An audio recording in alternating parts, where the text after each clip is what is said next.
Chapter 5 Adventure in the Night. When Ralph had mastered riding the motorcycle on the threadbare carpet, he went bumping over the roses on the less worn parts under the dresser and the bedside table. That was fun, too. "Hey!" whispered the boy. "Come out here where I can see you."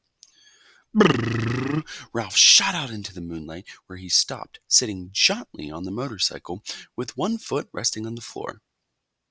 "Say," he said, "how about letting me take her out in the hall? Just for a little spin to see how fast she'll go."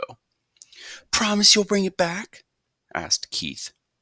"Scout's honor," answered Ralph, who had picked up many expressions from children who had stayed in 215. "Okay, I'll tell you what," said Keith. "You can use it at night, and I'll use it in the daytime. I'll leave the door open an inch so you can get in. That way you can ride it up and down the hall at night." "Can I really?" This was more than Ralph had hoped for. "Where do you want me to park it when I come in?" he asked. "Some place where the maid won't step on it," answered the boy. "That's easy, under the bed. She practically never cleans under the bed." "Yes, I know," agreed Keith. "I looked there. There are a lot of dust mice back there." "Please," Ralph was pained. "Oh, sorry," said the boy. "That's what my mother calls bunches of dusty fluff under the bed." "My mother doesn't," said Ralph. "Now, how about opening the door?" The boy put his hand on the doorknob.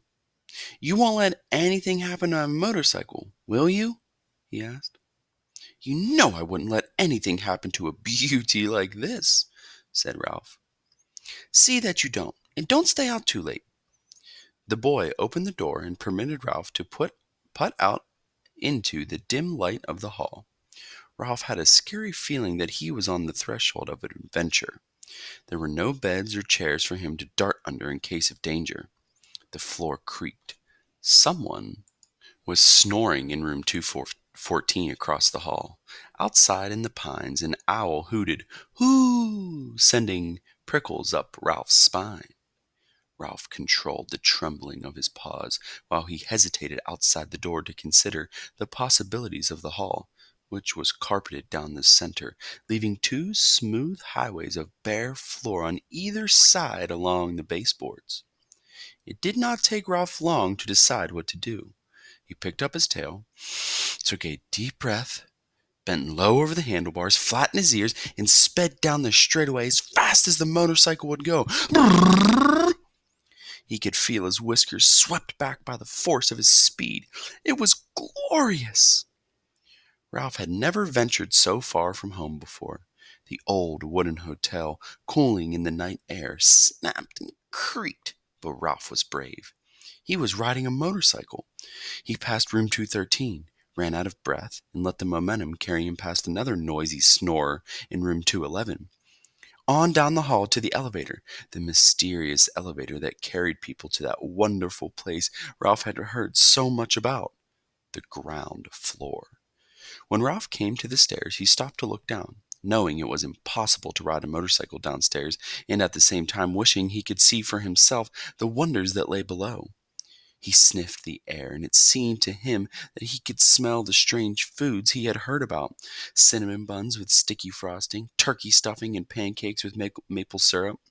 A ray of moonlight from a window glinted on the glassy eye of a mounted deer's head over the star landing and startled Ralph, sending him off down the hall, past the broom closet and the linen room to the end of the hall, where he executed a sharp turn and started back.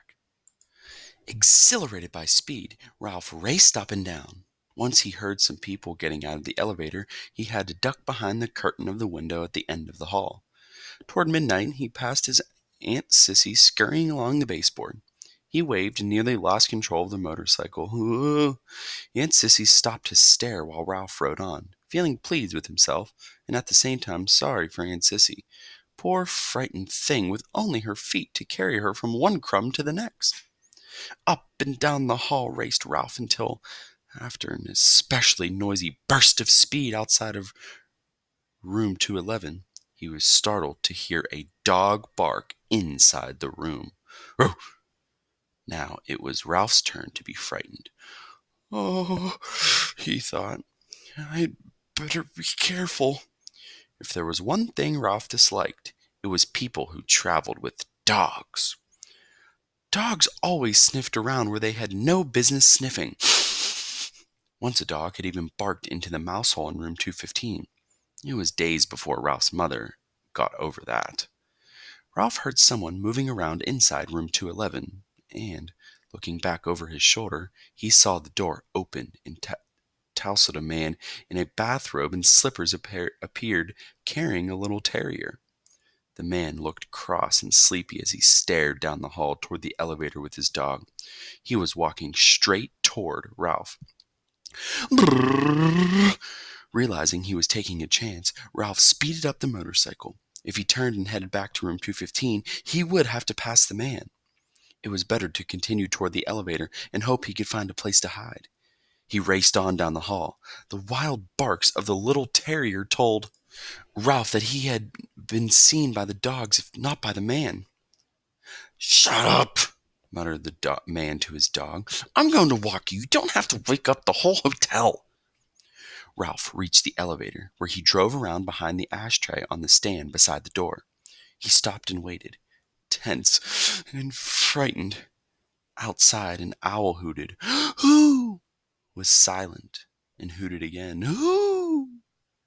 A sudden breeze rattled windows and banged a door. Ralph's teeth began to chatter.